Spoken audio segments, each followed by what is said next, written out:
Frontline workers keep our world moving. They work in high-stakes, fast-changing environments where technology can empower them or hold them back. And when adoption fails, the impact ripples outward, slowing teams, frustrating customers, and undermining the success of the entire organization. This is Frontline Innovators, and I'm your host, Justin Lake.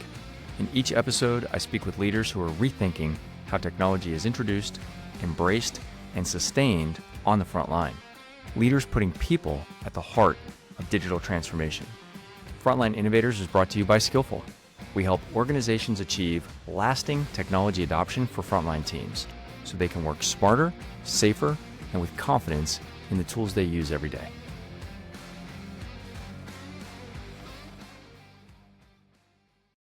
Welcome to Frontline Innovators Podcast. I'm your host, Justin Lake, and we've got a great episode and a guest lined up for you today. Today's guest is an AI governance and organizational change leader specializing in responsible AI implementation, co-pilot adoption, and enterprise digital governance. With more than 20 years of experience guiding Fortune 500 organizations through ERP, cloud, and enterprise AI transformation across industries, including energy, finance, healthcare, manufacturing, and retail, she brings a practical, governance-driven perspective on how to deploy AI safely, ethically, and with measurable business value. That's my favorite part. Please welcome to Frontline Innovators, Nancy Green. Hello, Nancy. Hello. So glad you're here today, and we're going to have a great chat. Obviously, AI came up a lot in your introduction, and I think some people may be hearing about AI for the first time today. You think that's possible? Probably not. Likely. Yeah, probably not. It's a big topic on everyone's mind. I think it's an interesting transition in the history of Frontline Innovators. We used to talk about technology feeling threatening to the frontline team members. Now I think we talk about technology sometimes feeling threatening to knowledge workers. So it's been an interesting journey just over a few years of having this podcast, and I'm excited to talk about it with you today. Let's get started with the question that we like to start the show with, which is, what do you see as the biggest operational consequence of poor technology adoption on the front lines of the workforce? Well, I think there's a whole lot that can be lost if the change isn't conducted well, if the people aren't brought in at the right time, they're not given what they need, we don't get their buy-in, the communication and from all directions isn't appropriate. We lose a lot. For starters, if you go and you implement a brand new tool, you spend tons of money, but then people, maybe they have to use it, so they use it, but maybe they don't use it well. Maybe they don't get the full value. You lose some return on investment. Maybe they only do what they have to do in it, and you don't get the true value. But also, I think it can cause us systemic problems with the people. It has an impact on trust. You lose a lot in terms of trust, and you can increase the chances of burnout. So people are experiencing change. Things start to feel like they're getting thrown at them. The right people weren't in the room. Needs weren't taken into consideration. Their concerns weren't addressed. And so then you have people who are really not happy. And that discomfort, you might think, doesn't have a cost, but it does. Every time you lose employees, replacing them is incredibly expensive. But you also lose their knowledge. And even if they stay, you may not be getting their best. You may just be getting the bare minimum from them. If they're not buying into the changes that you're bringing, you stand to lose a lot. That was a really big answer to the first question. I feel like I just want to peel this apart a little bit, because you talked about a lot of things that I want to dig into a little bit more. And one of my favorites is trust, but I'm going to save that because I want to come back and start off with the first part you mentioned, which is about the difference between, and these are my words, not yours, but really thinking of like people using the system, which I feel is like just basic utilization. Are they utilizing the tool the way, period. Are they utilizing the tool? Are they logging in, right? Versus, have they truly adopted it and incorporated it into their work following the best practices? Do you have some sort of language or terminology to distinguish between those two scenarios? Well, in the past, in the ancient past, I used to bring up a little story about an example of technology that was given to someone. In this case, it was I bought my dad an iPhone. Well, they were fairly new still. So I bought him an iPhone and he used it for making phone calls when he was out of the house, nothing else. Before going to my brother's house, he would print out emails. He would look up things and write them down on his when the games were going to baseball games were going to be. He'd write it all down.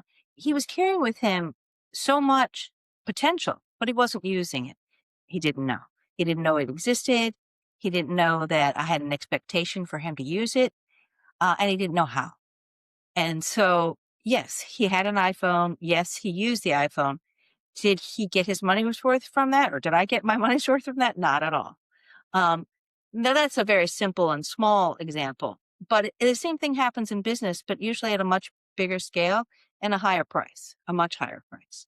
I think it's actually a great example. And I think, I love talking about these things specifically to Apple. I'm the biggest Apple fan there is. I'm surrounded by Apple technology and a big fan. And I do think, relatively speaking, I think their technology is easy to use out of the box. But I also think that a lot of people vastly underuse even Apple technology. So I know you're using the iPhone as just, an analog for this problem, across the board. But I think if it even exists in Apple, then you can only imagine how it exists in complex enterprise systems like SAP and Salesforce and, warehouse management tools and stuff like that. Exactly. Yeah. So all right. So I wanted to talk about that because I do think that it's important to distinguish between utilization and adoption. And I think in the case that you talked about with your dad, he was utilizing the phone. He hadn't fully adopted it and incorporated it into his lifestyle. And he certainly hadn't wrung out all of the potential value that existed there. So I think that's great. It's great for us to be aware of that and really think about that as we think about enterprise applications. When you talked about trust, this to me is one of the biggest issues. And the word trust, if I could go back and do this, I guess if I pulled all the transcripts from all the podcasts, I would bet that trust is probably one of the words that comes up in almost every single episode when we're talking about humans and change. Trust always seems to come into the mix. You started going down a path that I want to explore a little bit further, which is, to be the devil's advocate, I would say, okay, if I was a senior leader in the organization, it's like, yeah, trust sounds like a nice to have, but why do I really care? Where's that going to show up, on my P&L? So what would your argument be to folks who might push back and say, trust feels like a little bit of a warm, fuzzy metric? How does that really impact the business? At the end of the day, it's their job. They just have to do this stuff. All right. Well, one is looking at really how much does it cost to replace somebody. It used to be it was 30% of their annual salary was what it would cost to replace an employee. I don't know if that's still true, but there's a Yeah. huge cost. But then in addition, you lose whatever knowledge they have. They already know how to work within your system. They already know the folks involved. They already know so much, and you lose that when they leave. Trust is a major reason why people leave. People very often quit because of a person, leadership, their boss, their manager, or someone above. Trust is a huge issue. But even if they stay, if they don't trust, they're not going to speak up. They're not going to give you the information that's going to make the change more successful, that's going to take in the details that you might not otherwise know about. There won't be those open conversations. But then also, when it comes time for the next change, they'll feel like they were burned in the last one and they will not be enthusiastic and they won't have the energy. They may show up, but there's a big difference between someone showing up and putting in 8 hours and someone really truly being engaged in their work. And you can see this. You just hit the nail on the head. I think that's interesting to hear how quickly you went to the follow-up piece, right? Because it's the long-term lack of trust that causes the second initiative and the third initiative to begin to deteriorate. And so even if we can power through this initiative right now at this point in time, we're actually degrading how things are going to work in the future rather than raising it up. What do you think are some of the things that begin to erode that trust? Are there any examples that come to mind? Well, not having the right people in the room to begin with, not having people who represent those folks show up and participate. What are the requirements for this change? What's going to be involved? How big is the scope? There should be the right people in the room. It really should be thought out carefully. And then folks need to be communicated with so there's no surprises. It's common for a change to happen, and then you get managers of a team come back and say, "Well, why didn't I know about it before my people did?" And now they don't trust you. They don't trust you personally. So your relationship is now going to create obstacles where you're not going to get what you need from them because already they don't see you as an ally. I think what you just said is something I've learned a lot from other podcast guests and also in my day job where I think we've I will take responsibility. I have misunderstood and maybe missed the opportunity of how to work with the frontline leadership. I actually just had a call with somebody about this today. They're actually shifting the focus of their frontline operational training to focus on the supervisors, that frontline leadership function. And I think when we talk about strategies for implementing change, I think we need their support in order to get to the people on the front lines. And so if we haven't pulled them into the process early and often, then we lose one of our biggest potential allies. So, what are some of the techniques that you would recommend for how to deal with that proactively? Well, one is communicate early. Even if you don't have all the details, nothing is concrete. You put that out there and you give them a channel for feedback. You give them someone to speak to, a group, whatever, where you can collect what they have to say. What are their concerns? Well, if you have it in November, it's going to be a disaster for my team because that's when we do open enrollment. Well, we need to know this. Is there a blackout time? Oh, the last week of every month is always a problem. Don't try to have any major change then. You won't find that out unless you're talking to folks. You won't find out if their people have shifts that need to be taken into consideration, or if they work with the union, or they have all these other things that that need to be understood and adjusted for. Otherwise, you're not going to get good change. How can we measure trust before the reality of, attrition kicks in, like you talked about before? So that's one of the impacts of lack of trust is potentially more turnover than we would otherwise like. Is there a way that we could be measuring this in advance as a leading indicator to where we could raise awareness before the repercussions actually start coming in? Well, traditionally, like surveys are used a lot, but first of all, not everyone fills them out. You tend to get either those that want to complain or that want to praise, one or the other. You don't get, and you often don't get a lot of detail. Sometimes they're written in such a way that they are not open ended enough, or they don't ask the right questions. They may ask, did you receive training? They might not ask, did you feel prepared? So sometimes how they're phrased. So I still think they have their place, surveys have their place, but they only give a small piece of the story. I think sometimes it's having conversations. And sometimes it's in a large meeting with lots of people, but sometimes it's more one on one. Sometimes it's opening the door and saying, hey, I'd like to talk to you about this change and how it's going to affect you and the people you work around. Can we meet? And then connecting with them in a private situation, because sometimes people will say in private what they don't feel comfortable saying out loud somewhere else. Yeah, I think that's a good point. And I think one of the things I'm curious to get your take on is how we can do those things at greater scale. I lead a relatively small team of less than 2 dozen people. We are smaller than all of the customers that we support. So it's easy for me as the CEO of the company. I can go and talk to 16, 17 people and have one on ones with a lot of people, or at least get a very large sample of feedback from the team.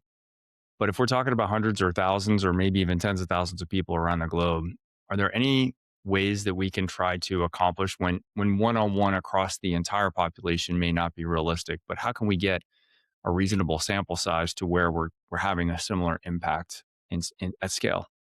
Right. So a lot of times change champions networks or sometimes they're change influencers or change ambassadors, whatever you call them. But you have carefully selected folks who will represent the various teams, the various groups, and maybe have some influence.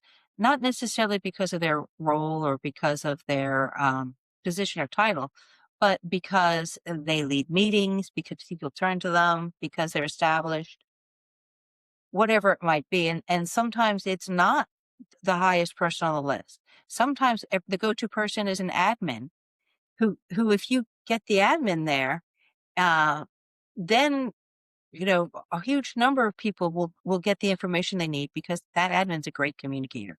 They can be someone who explains the benefits of the change. There's someone who can show you how to do the change. They can be also the person who says, and this is where you go to express your concern and Right. and open that door for you. What are the characteristics of a good change champion in a large scale organization? Are they the ones that are the easiest or most willing to adapt to change? Or is there an I argument? always love to have some folks who are enthusiastic and who love the change. That's great to have a few of those, and everybody wants those. But the ones that are most valuable are the ones who are squeaky. Are the ones who are not happy. They are got concerns. They're grumbling. One, they may have legitimate concerns, and you need to know that. They may represent a lot of people who have concerns, and you really need to understand those and address those. So you want someone who's kind of vocal. So you get that. But my favorite was one particular project.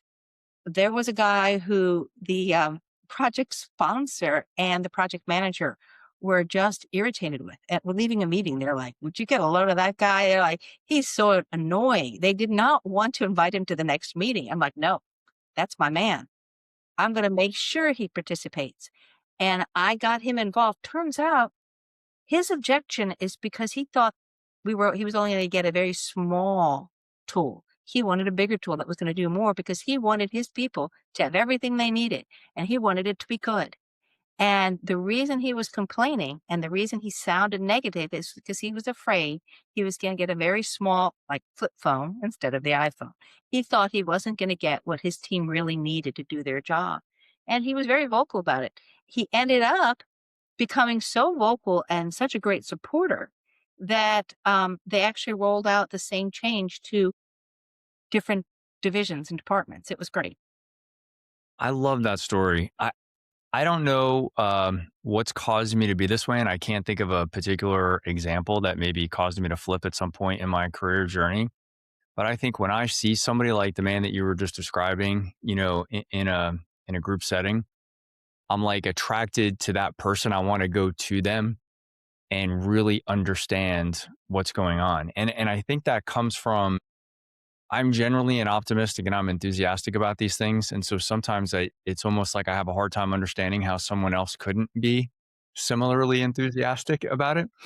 And so it just makes me curious to really want to understand. And I think you just gave the perfect example of why that's so important for us to do that, not to avoid those folks. And yes, I think the first couple of minutes of that conversation and maybe even a little bit more could be a little bit frustrating and stressful. And so I'm not minimizing the difficulty of kicking off that conversation, but you got to crack the code with this guy. And that is a perfect example of why that's so important. It was a misunderstanding. And maybe, I mean, did you have an opportunity then to reframe this change to others who may have been thinking the same way? Like, what was the impact of that beyond just that person? Well, How did that he did affect it the overall for program?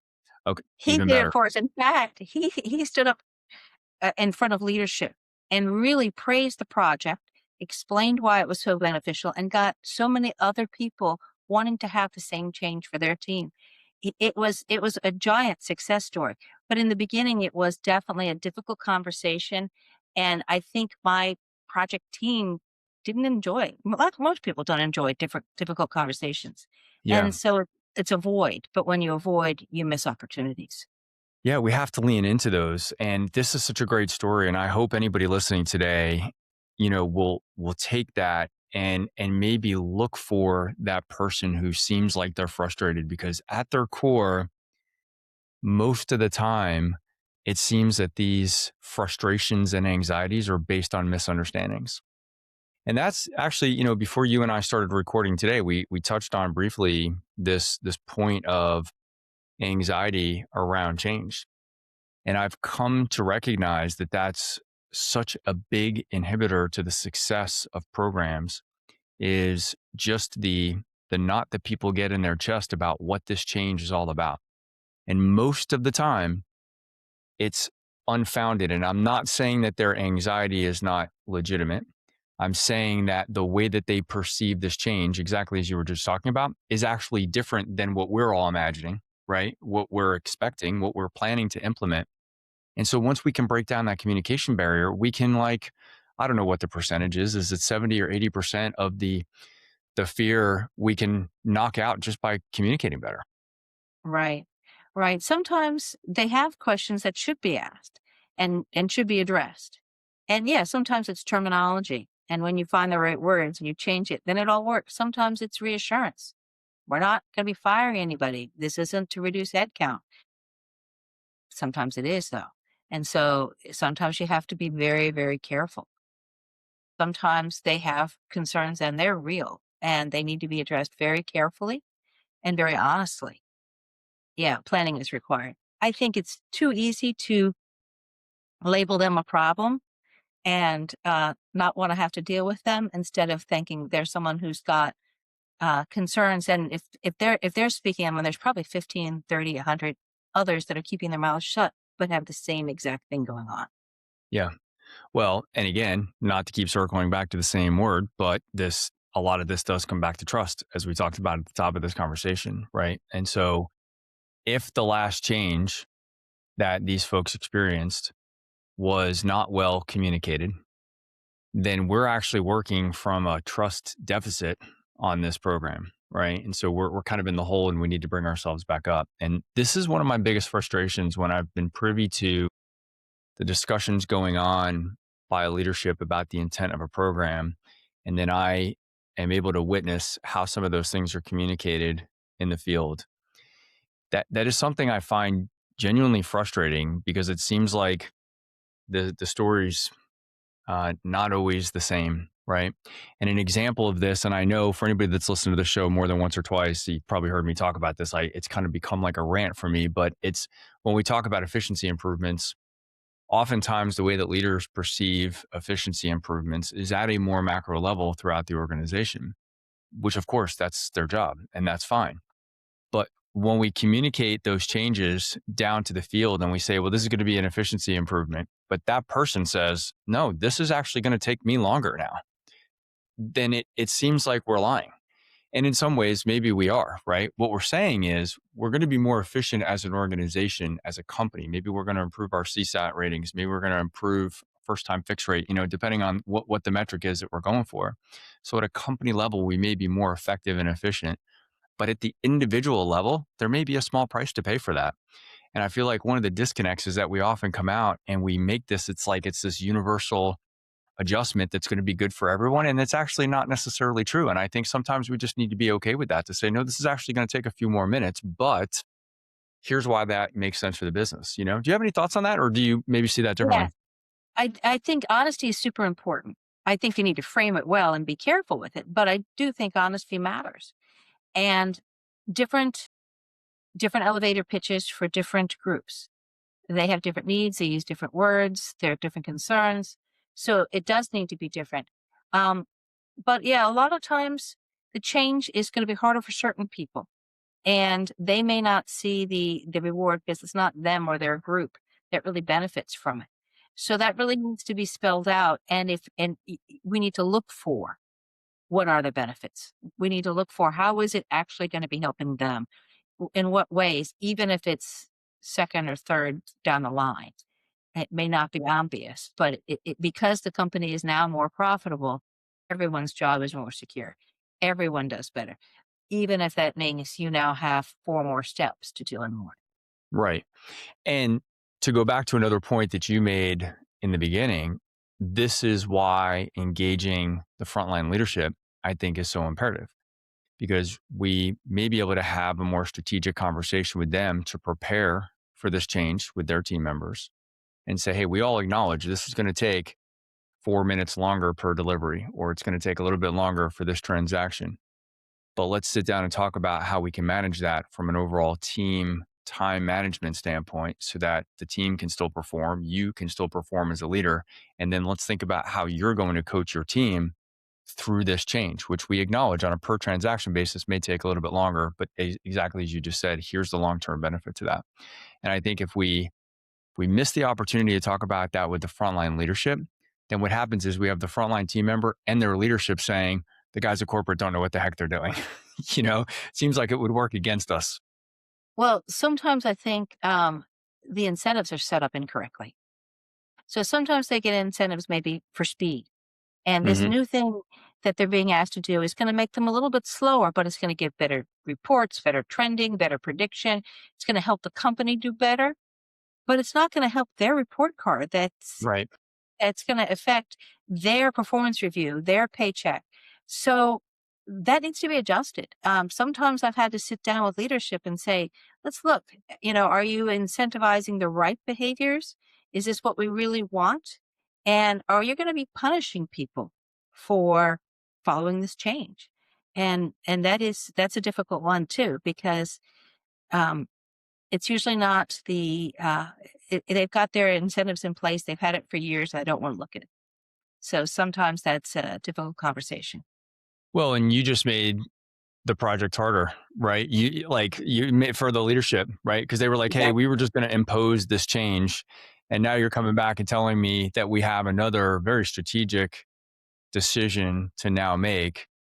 But I think you are raising an amazingly good point, and I miss this sometimes. I think about it just from a pure time standpoint, but I think you're spot on that these folks are being measured by different metrics. They have incentives built into those programs.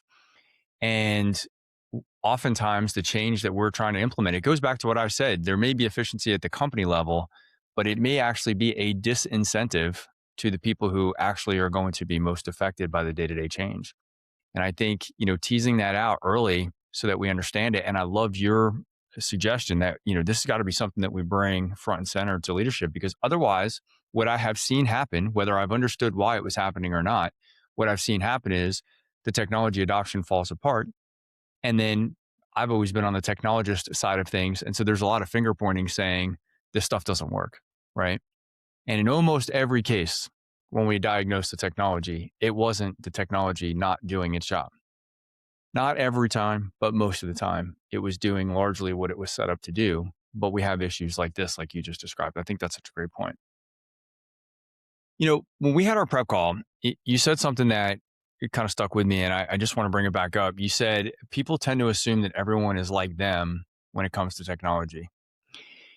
And it stuck with me because I am perhaps the most guilty of that accusation. I am very comfortable with technology. I have never once been nervous around tech. I tend to be the person that leans into it and gets excited about new things. And so it has been hard for me at times throughout my career to understand how others might not feel that same way. But I'm curious what caused you to bring that up. Are there examples that you've seen where this has happened, and how have you worked around that? Sure. A lot of times there are folks that get excited. That's one set of people that get excited about the new, and then there are others that I have to learn one more damn thing. Yeah. It's just too Yeah. much. It's like I'm done, and it's very very stressful for them to learn, and it maybe creates even anxiety. So their approach to it, they're walking in with in a very from a very different place. But with that, I don't know if you're familiar with the tendencies by Mm-mm. Gretchen Rubin, I think it is. She has this short, simple book where she talks about motivation, only motivation, not personality. And she's got 4 categories, and it seems to be pretty spot on. Um, there are folks that are questioners. They do something because they have good reason to it. That's me. You tell me why I'm going to benefit from it, why it's a good thing.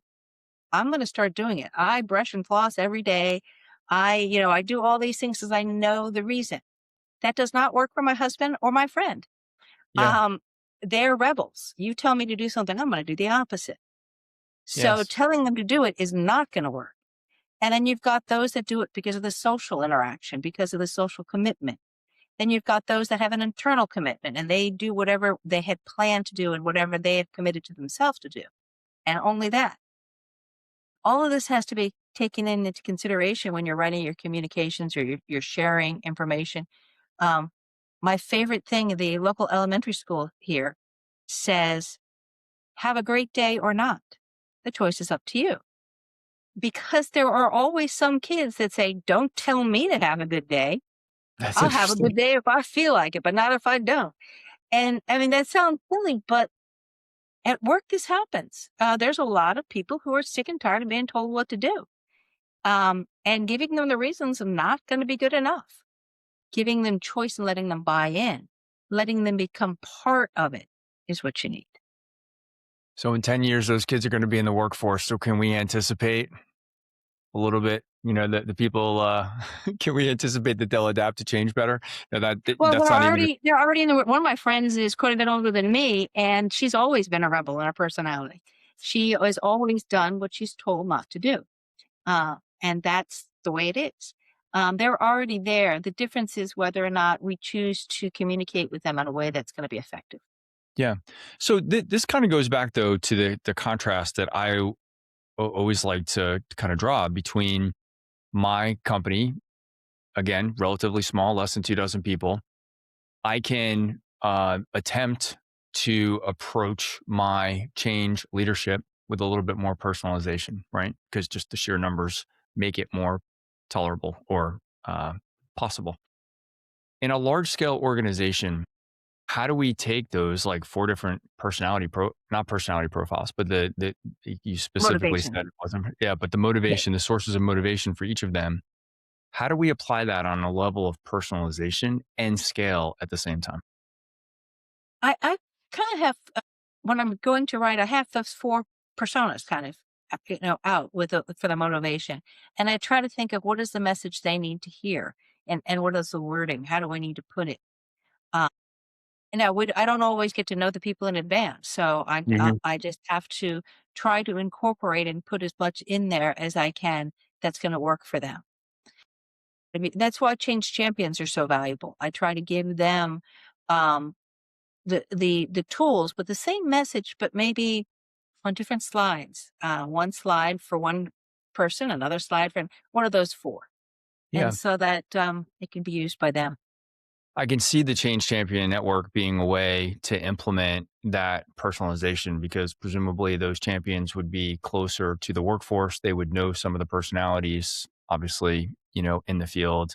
And so if we could coach the Change Champions to understand those different motivations and be able to craft their message on a local level, that might be a way to achieve scale of personalization. Even though you can't necessarily be the one to speak Exactly. to all of those folks, you can deliver that message to them and coach them accordingly. I think that's a really interesting point.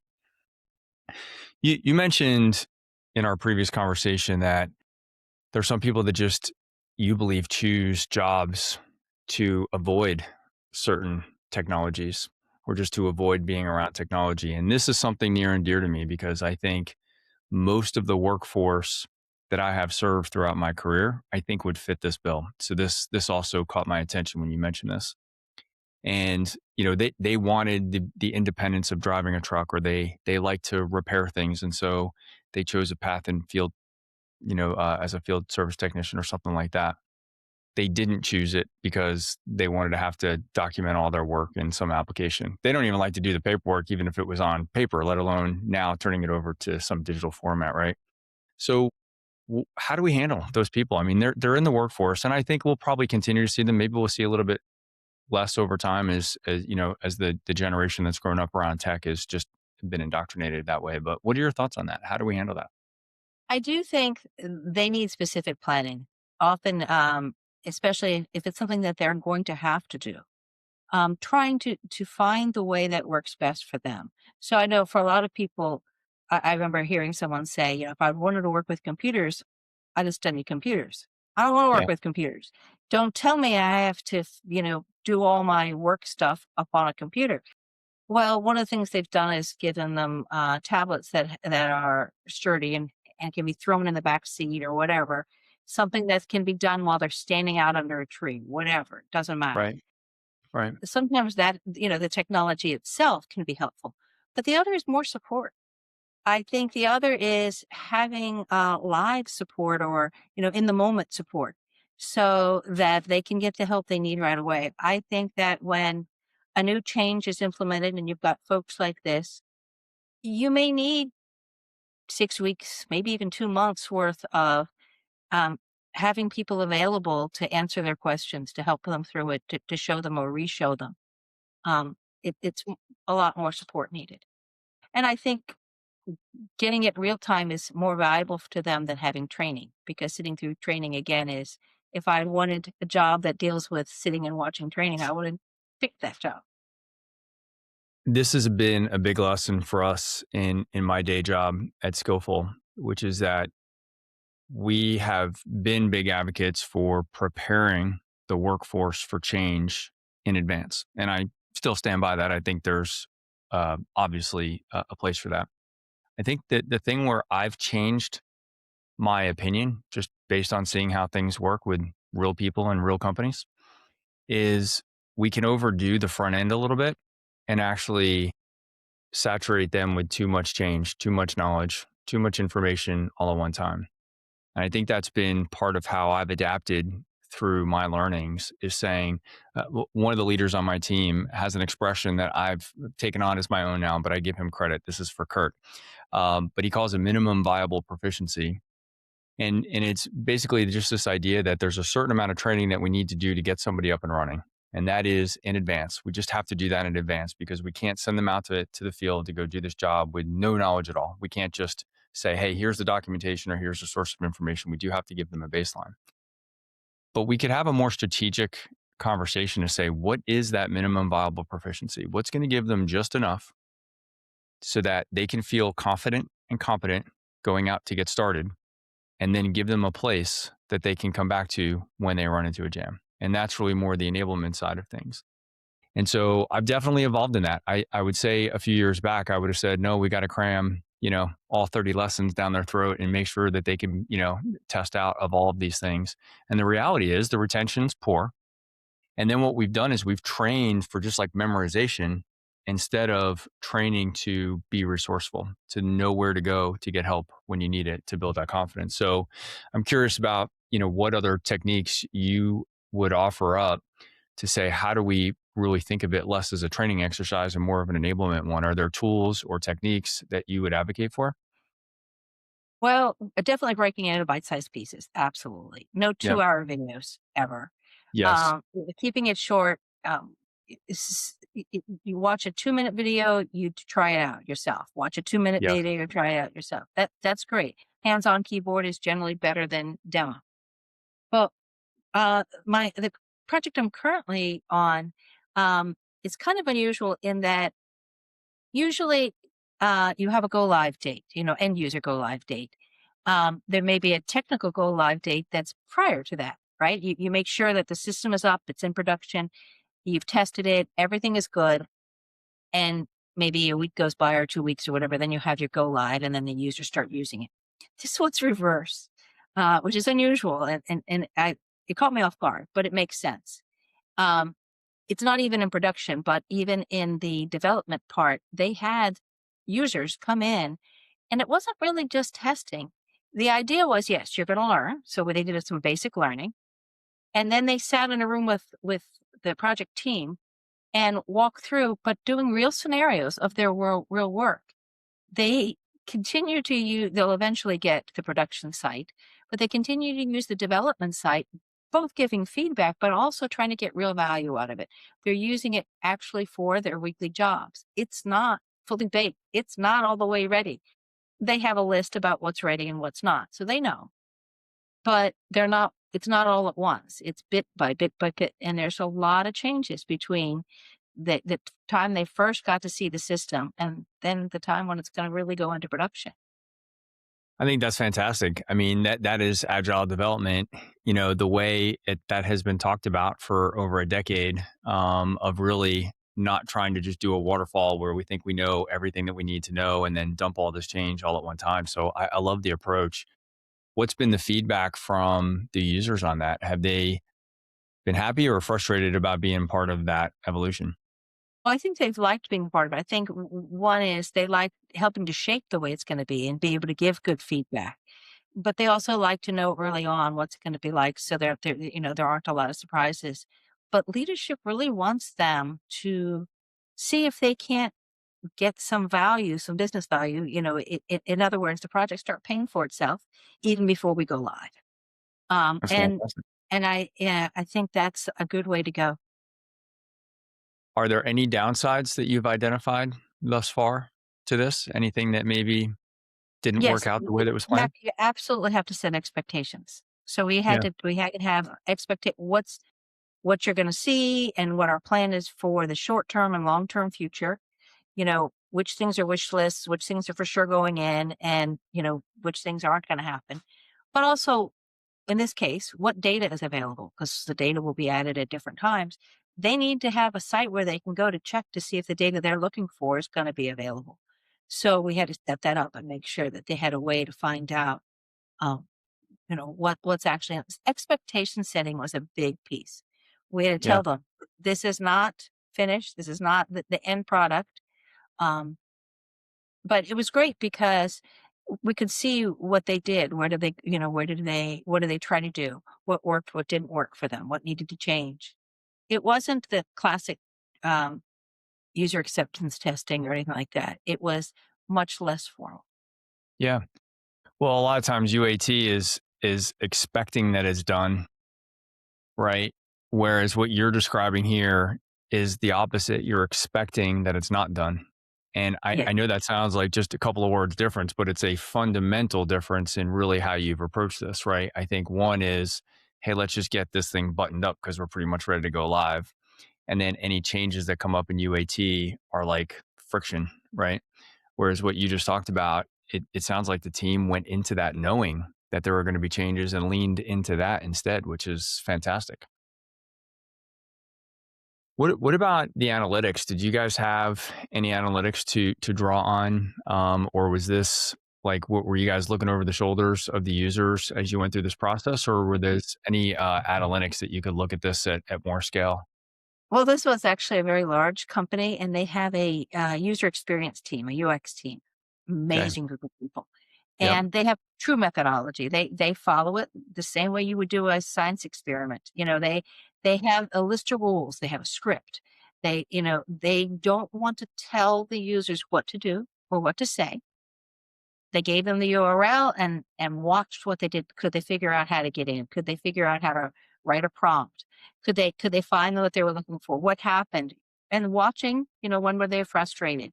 Paying attention. But yes, they were in the room and they were watching, but they were doing it in a way where they were trying not to bias it so that the feedback would be truly valuable. It's ideal if you could also get screenshots and or maybe record the whole thing and really analyze it. Yeah. Um, Companies have different rules on that, but that would be useful too. And are you guys taking everyone through this process, or did you pick a subset of the end population for this part of the deployment? Well, we started off with a smaller group of what we call early users and a smaller group. And then we did that in December. And that was carefully picked with managers' involvement, making sure, and managers were also part of that group. But then in February, we broadened it out and the invitations really went out. Now, they weren't required to come, but they were encouraged to come. Yeah. And I always say, if you're going to encourage people to come, always include food. That Just works for helps. me too. That's good. And so on a percentage basis, what kind of people, what percentage of the population that you invited ended up participating? Probably about, well, we're participating one way or another, probably about 75. Wow, that's impressive. That's impressive. And And those I that think it, didn't, yeah, they hear from their peers, the ones that didn't hear from their peers, and they still got access. The ones that didn't participate in our activity still got access. So I can still try it out. that's awesome. And it sounds like this was an AI focused initiative. What would you say? is different about AI focused initiatives? You've been doing this kind of stuff for some time. What's different about the AI focused initiatives from maybe your previous experiences with enterprise technology? I think with AI, there are some bigger concerns, bigger fears, and risks. I think for the users, there's a lot of concern about, am I going to lose my job? Am I going to lose it right away, or am I going to lose it down the road? Another would be like, how is privacy going to be handled? How is data going to be handled? What about permission? So if there's data out there, will now new users have access to that data that they didn't used to be allowed to see? So these things need to be looked at and addressed. These are big. What's the impact? The environmental impact? What's the social impact? Mm, Um, all, all of these things are concerns. Also, for some folks, their favorite part is the part that the AI is going to do for them. So yeah, now what? What can we do? They're still keeping the job. They're not losing their job, but still, that's a piece of the work that they enjoyed doing. They really, you know, searching and searching and searching for data, and then getting lucky and finding it after weeks was fun. And now it's going to be hopefully in less than 2 minutes. They're going to find everything. So there's still a loss there, and that needs to be addressed and looked at. It's not a loss of a job. It's not terribly serious, but it needs to be addressed. And then there's some, I would say, that's different. So some things need to be explained. What do the terms mean? Which things are similar? Which things are different? Is this tool like ChatGPT, or is it very different from ChatGPT? Why? How? yeah, They need to understand that. that's really interesting. I am fascinated by these changes, and I do think many roles, even if we don't reduce the workforce, I think it will affect the quantity of some jobs. But I think the bigger impact that I'm witnessing is that it's going to change the nature of those jobs more than the quantity. And, I had a conversation with somebody on my team who's going back to school for their master's degree in data science. And we were actually talking about the skills that she's developing right now. And I asked her how much the faculty is encouraging or allowing the use of AI. And we ended up in this really interesting debate where she said, well, they're kind of discouraging it on some ways because they really want to make sure that the people really understand, the students really understand the concepts. And of course I understand that piece. But I also as a business leader, I don't want people doing manual work now that can be done by AI. What I want more than somebody who can do the manual tasks is somebody who can QA that work and defend it and explain it, right? And position it to others who can have intimacy with that knowledge and content or that data and be able to share it. And as I said, I think the QC is a big part of that, of making sure that this is lining up the way that we're expecting to present it. So it's been interesting to me to kind of witness some of these changes because I think it's actually changing from some of the technical skills that I think AI is super good at, but then saying the people skills side of this now need to evolve because we're going to need that more than ever. What are your thoughts on that? Yeah, I do think, just like, well, in schools in general, even with young kids, I think AI can have a place as long as it's a controlled AI and, very Yeah, of careful. We're aware of that. But then course. on top of that, the difference is, when is it being used? Is it Hmm. being used to gather research? And then once you've got it, you got to vet it, right? Okay, where are the receipts? Is this good? Where did this come from? Is it a .com? Is it a real legitimate site? How valuable is this? How reliable is this? Is there a hallucination? Knowing how to evaluate all of that is super important. Right. And then what do I do with it at the end? So I see it as, like in the old days, going to the library, and the library's full of tons and tons of stuff. You'll find more than you can possibly use. Your job is to go and narrow it down and find only, like, the best. Find the stuff that fits with what you need, and that's reliable, that's considered valid, that's legit, and use that. So if you're at the library and you're writing a sociology paper, maybe don't choose Men's Health or Right. something that is not an appropriate um, academic piece for that. And I think it's super important to teach children starting probably by age 5. How do you evaluate what you see online? How do you evaluate what you see on TV? You know, is it real? Is it fake?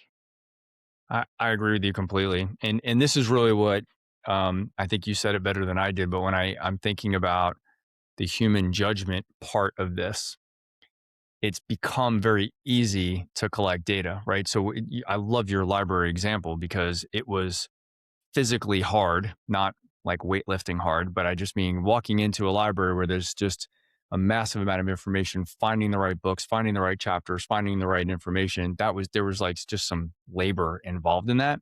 And that labor has virtually gone to zero, right? The downside of that is that we now just get a lot of AI slop.